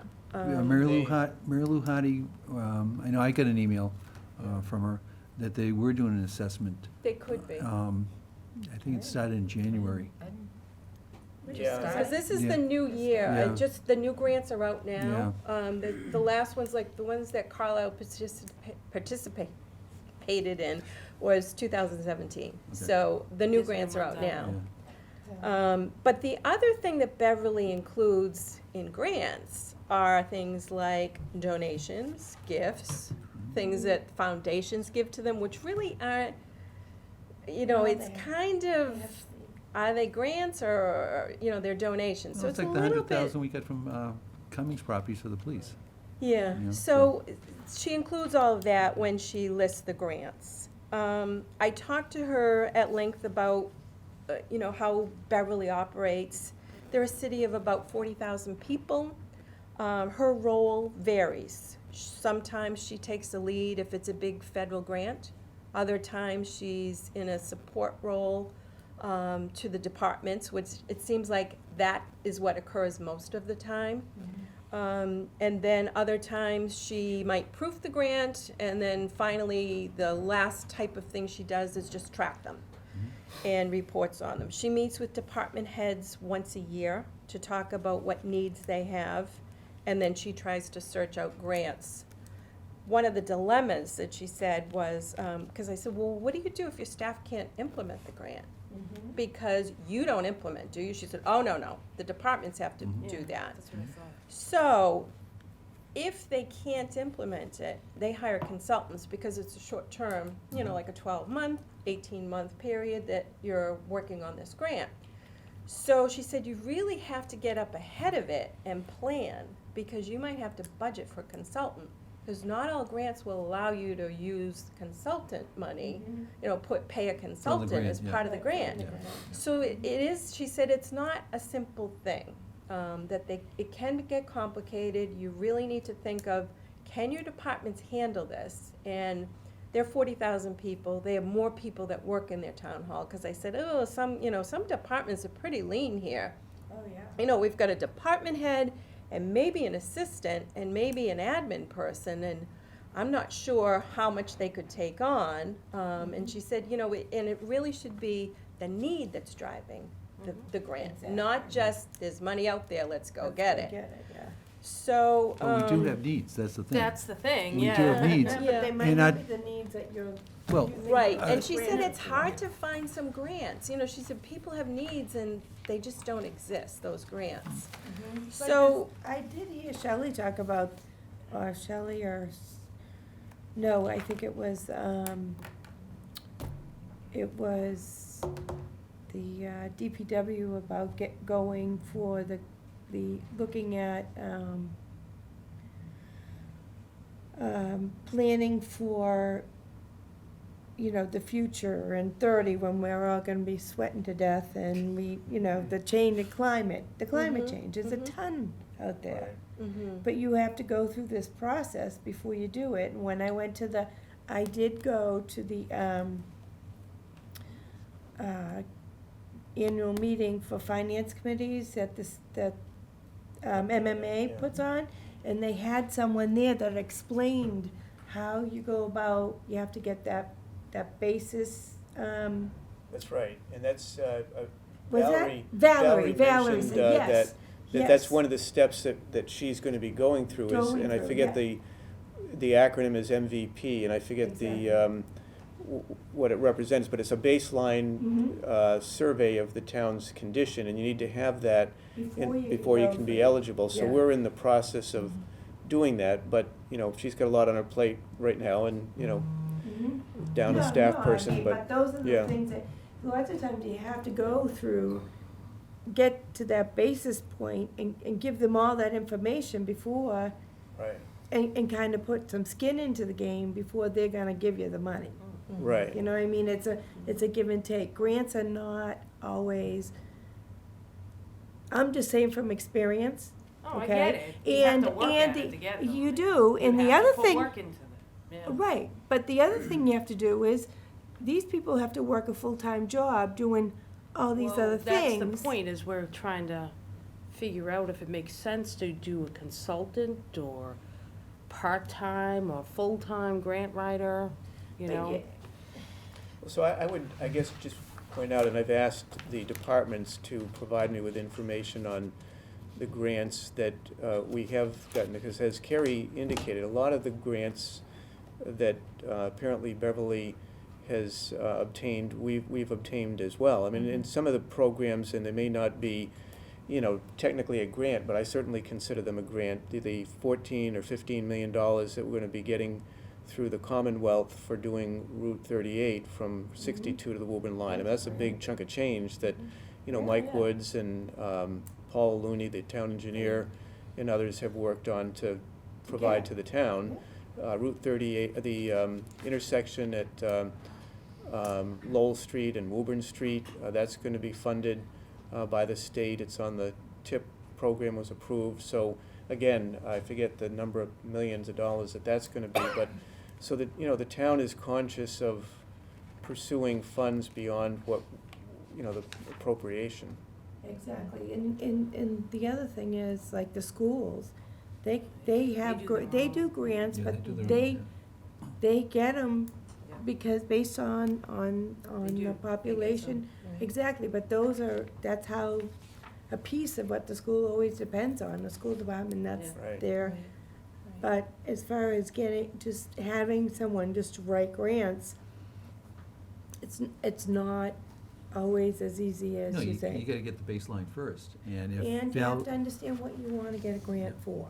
I mean, not for anything, if that community gets $300,000 for a feasibility study for a senior center, What community? you know. Yeah, I would like to know, because everyone I've talked to said that went away 25 years ago, that there are no feasibility study grants like that. I went to a conference today with a number of town managers, town administrators, finance directors, and I asked a number of them, have you heard of this?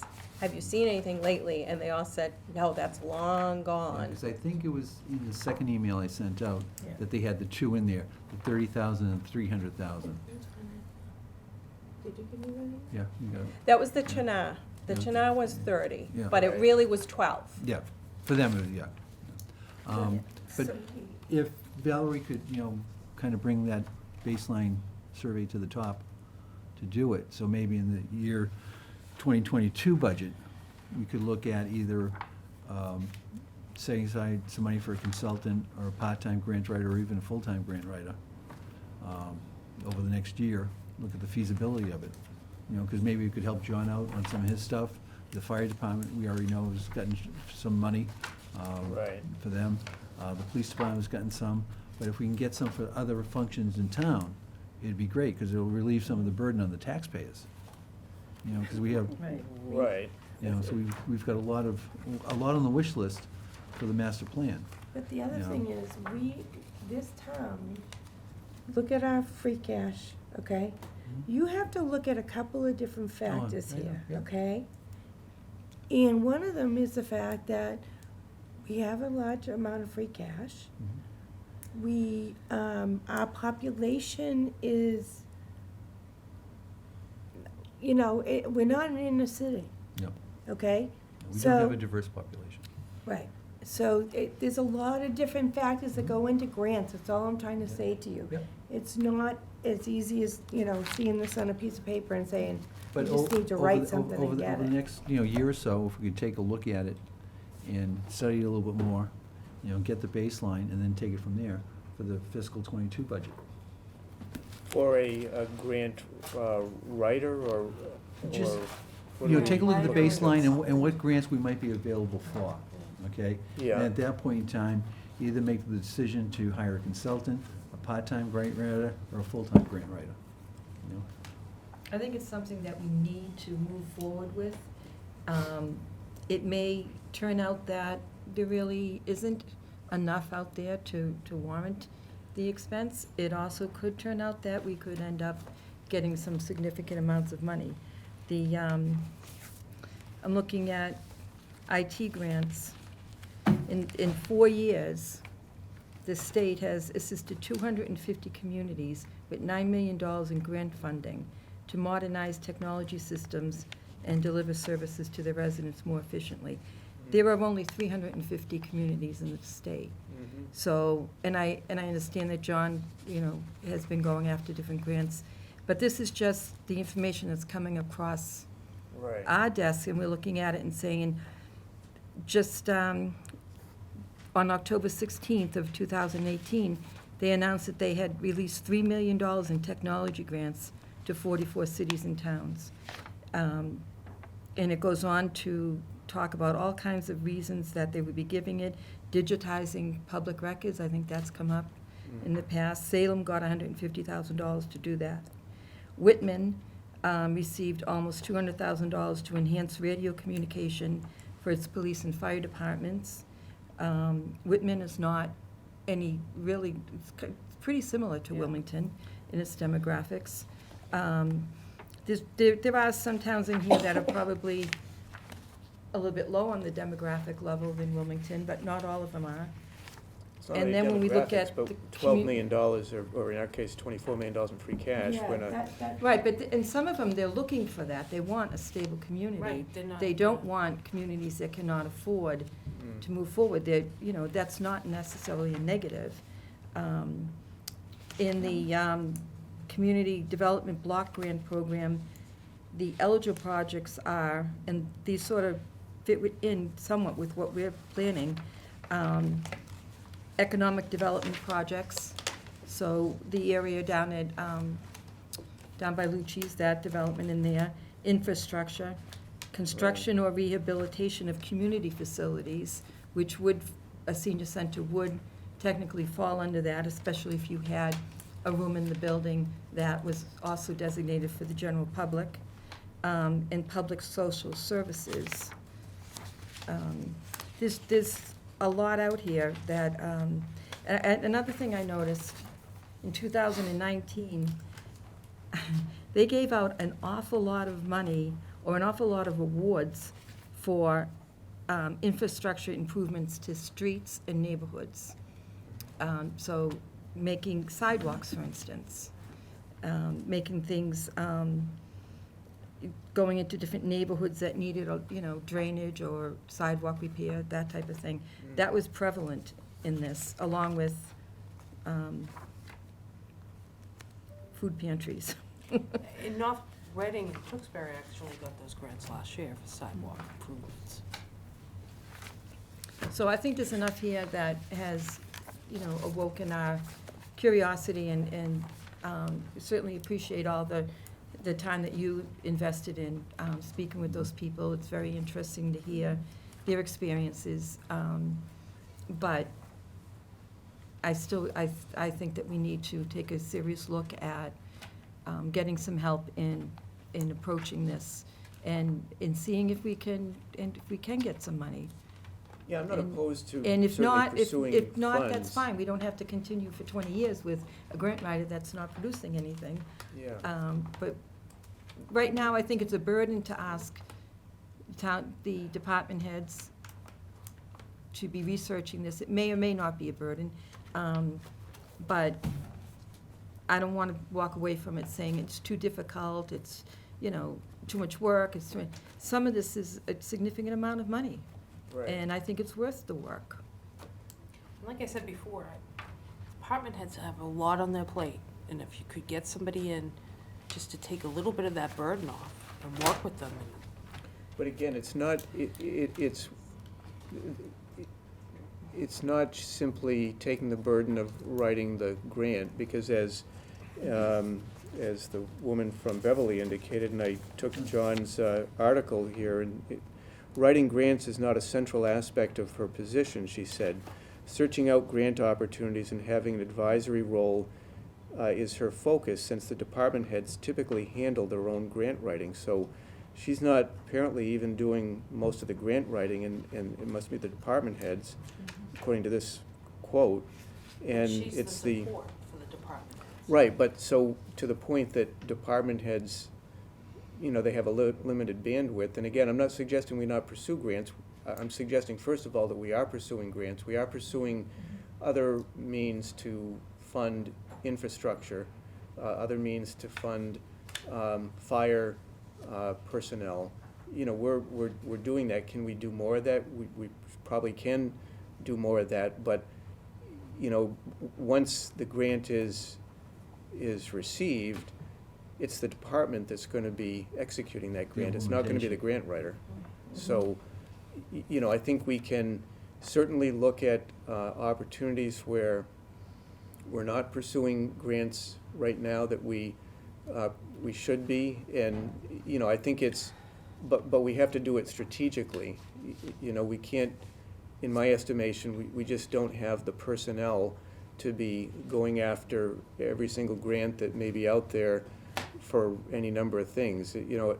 And right now, clearly, the biggest expenses that are coming up with respect to the budgets are these building projects. Certainly MSBA, and, you know, George Hooper right now is working with Paul Ruggiero and Dr. Brand at putting these SOIs together, statements of interest, for 6 schools. You know, that's the very first step in getting into the club, so to speak, to pursue MSBA funding. So that's a big chunk of change, and we're going to be pursuing that. The senior center, you know, a town school admin building, those public facilities, in large measure, it used to be back in the 70s and 80s, and I'm familiar with some of the buildings that were constructed through CDBG money, but you know, very seldom in the last 25 years does CDBG money go towards, you know, construction of public facilities. You know, I don't know, there may be some sources of money out there. I suspect the more likely scenario is, you know, working with our legislative delegation to get earmarks, you know, that would offset some of the cost of perhaps design or construction funds. But, so I believe me, I don't want to dismiss pursuing grant funding, but I think we have to be strategic about it and make sure that the departments that are pursuing it have the ability to execute it if they get it. That's why I suggested over the next year, you know, between now and the end of December, when you're Yeah. going to be doing your budget for 2022, Yeah, is to investigate it a lot more thoroughly, okay? One is ask Valerie to, you know, get that baseline done, you know, But that's for something different. yeah, but still, we need something out there, but also to look at some of the other communities and how they're doing it. Also Yeah. to reiterate to the department heads when they go and they network with their counterparts in the other municipalities, is find out what they're doing. mm-hmm, You know, that's one of the best ways of doing it, right, you know? Yeah. And then see if maybe in the 2022 budget, if it's warranted, then either get a consultant or a part-time or a full-time grant writer. yeah, I think, I But forget it has now to be, where it has to be warranted. right, I forget where I don't know, one of the pieces that you might have sent it, John, but, or maybe, Carrie, you mentioned it, but somebody made the comment that, you know, you probably ought to start incrementally, so start Mhm. perhaps, you know, with a consultant, or start with a part-time Mhm. person first and see how that works before jumping, Yeah, oh, yeah. you know, Yeah. right into a, But, you know, let's get the information first and then decide which way you want to go. Right. Whether a consultant or part-time, whatever. Yeah. And get that together so that a decent decision can be made at that point in time when you make your next budget. okay. All right, certainly be looking at, and, you know, as even with these building projects, as they come up, if there's opportunities for other sources of money, we'll look for that. Yeah.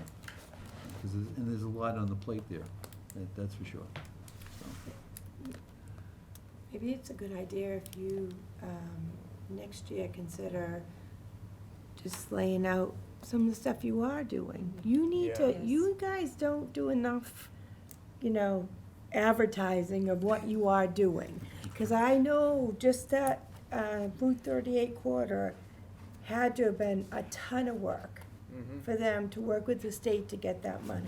Right. So that's all I'm trying to say is if you get a list of grants together that we currently work on, that would be great, because then they would have they would know that, yeah, we are out there looking for grants, and this is the money that we currently get. I agree with you. I don't think we do a good enough job communicating what we're receiving for grants, Yeah. because we are receiving a lot of grants. Mhm. We are. And I looked at, the town accountant ran a report for me, and Jeff, you sent us a report just yesterday that showed the numerous grants that were received and expended, and, When I, Can we get a again, copy of that? Yeah. it's kind of difficult to see because, you've got to look at the year received, and then some of them linger over a year, That's so. That's so- fine, we can figure out what we got. But the point being is that they are Well, doing no this. one- I know they are because I'm in the business, okay? It's just that what we look at right here doesn't have that in Yeah, here, we only look at the okay? appropriated budget. We Right, don't look we're at the not total budget, looking at, okay? so that would be good for you to kind of put Good point. into your little. absolutely. Yes, Yeah, we ought to be absolutely. I telling I us- made a note. Yeah. On Tuesday, I made the note that we need to, Perfect. we need to do a better job, because we are getting a lot of grants. Mm-hmm.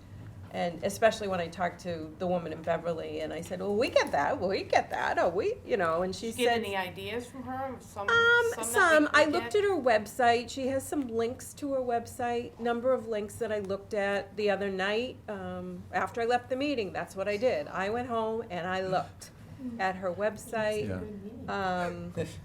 I looked at, I was doing all kinds of things. I couldn't sleep. I was really kind of ramped up, and then yesterday I spent time on, and today I was at a conference, so I just kind of networked Well, with thank people. you for the time, though.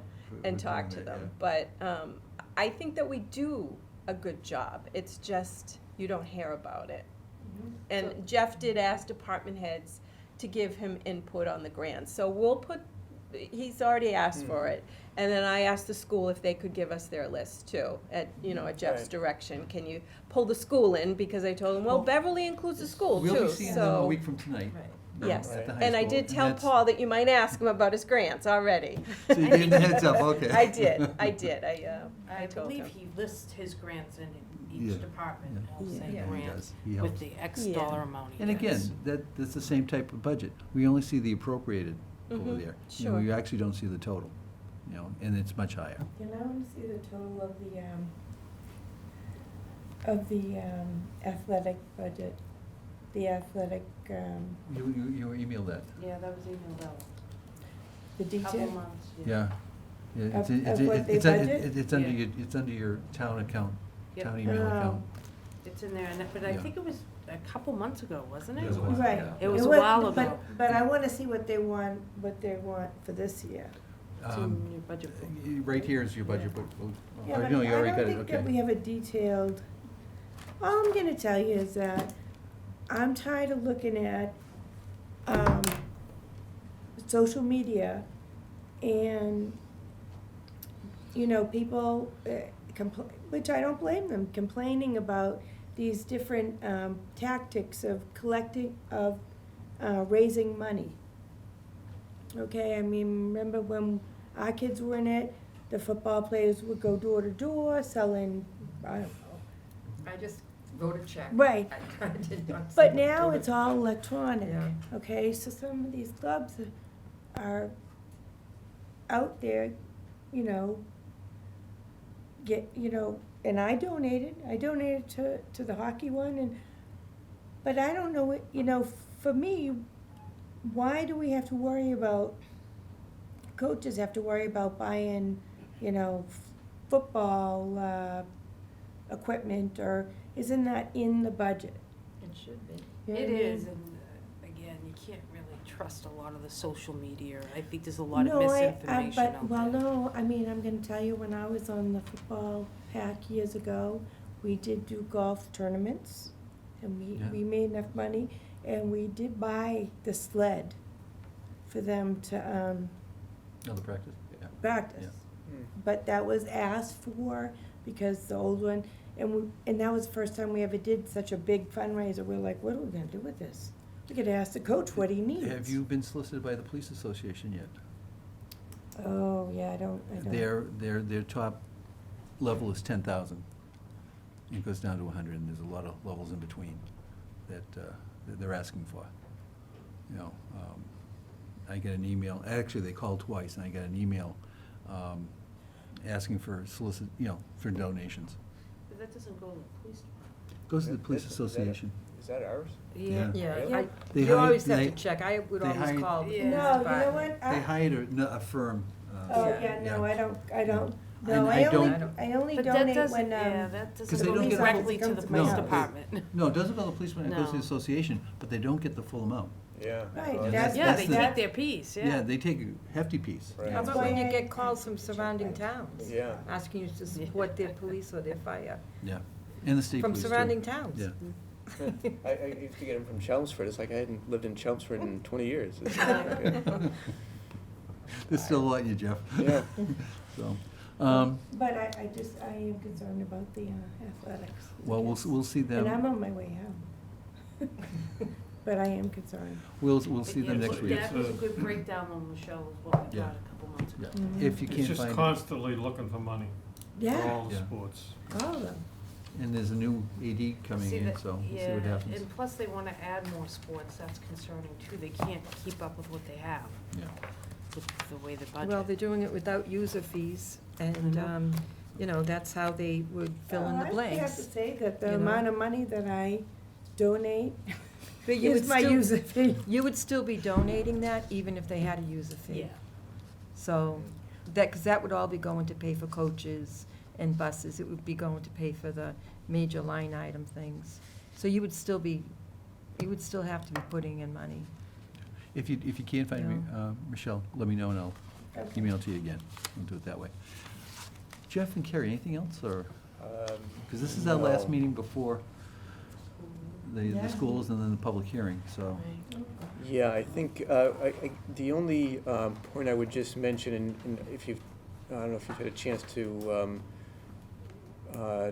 look at the Shawshene Tech budget, but the amount, you'll see the amount that I budgeted was based upon the conversations that Brian Perry had with Melanie back, late, probably early January, thereabouts. And the increase that I was budgeting was 232,000 and change. The number, which is about a 5% increase to Wilmington, the actual amount reflected in the budget is about a 3% increase. So Okay. the difference is about $93,000 between what I had put in the budget and what they're asking for. That's happened before, too. Yeah, I mean, Yeah. That's good. yeah, it's certainly better than going in the other direction, Yeah. yeah. Sure. We just got the budget tonight, and we'll take a look at that. But did she have a managers meeting this year? She did, Okay. yeah, we And met, has I don't know, a couple the weeks ago. New high school in Billerica done a reduction of It students is- over there? Yes, yeah, yeah, I mean, they seem to be having a challenge just overall in terms of their student population declining. They used to have, a waiting list, they don't have a waiting list anymore. But, yeah, certainly the Billerica has still seen some, decline in their numbers coming over. Yeah, because that was their largest community. Right, you know, so- right. Well, because it's 8th grade, 8 to 12 now, kids get in the new building, and although, at the end of the day, at some point in time, it's not just about the building, it's obviously about the teaching staff and so on, and, And the reasons that they would have gone to a vocational school as Yeah. opposed to staying in a general high school. right. Um, I think she did mention, and if I recall, that they have seen a few instances where kids are looking to transfer into, the tech after they've been in the high school for a couple of years, because to your point, they, decide they really want more, the programs that the tech school is offering.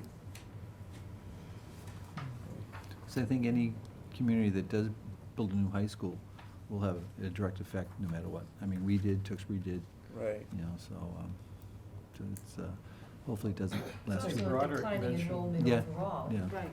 yeah. I think if Broderick had mentioned last couple of years about every time a town builds a new school, the population of transfers cuts down because they're getting the kids are going to a new school in their Yeah. own town. And there's a reduction of the proportion of people, the kids, that choose to go to Shawshene.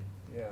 And it bounces back and forth. At least, yeah, it's, you know, to some measure, I think it may be temporary, but, yeah. Anything else, Kerry? or Jeff? No. Okay, so our next meeting is next Tuesday at Shawshene. Okay, so. Tuesday where? At Shawshene. At Shawshene. At Shawshene, and WCTV will be there as well. And then next Thursday, we're at the high school, and WCTV will be there as well.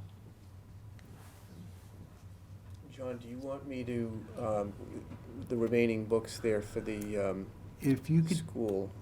take them back, and Chris, could you send out an email to the rest of the members to please pick them up from Jeff's office? I greatly appreciate that. You know, that way there you'll have both the WPS and Shawshene, Right, and they can just pick them up okay. at their convenience. So nothing else for Jeff and Kerry? You know, has everyone read the minutes? I They're have. Coming up for February 13th? I make a motion to accept the minutes as presented. Is there a second? Second. Discussion? All in favor? Aye. Aye. Opposed? Passes? We're getting these things so fast. Chris is doing a fantastic job. It's amazing. She's Absolutely. changed the face of the finance committee. Chris, very good job, but thank you. Seeing no other business, I'll entertain a motion to adjourn. Motion adjourned. Is there a Second. second? All in favor? All right. Aye. We're out of here. Thank you, everyone.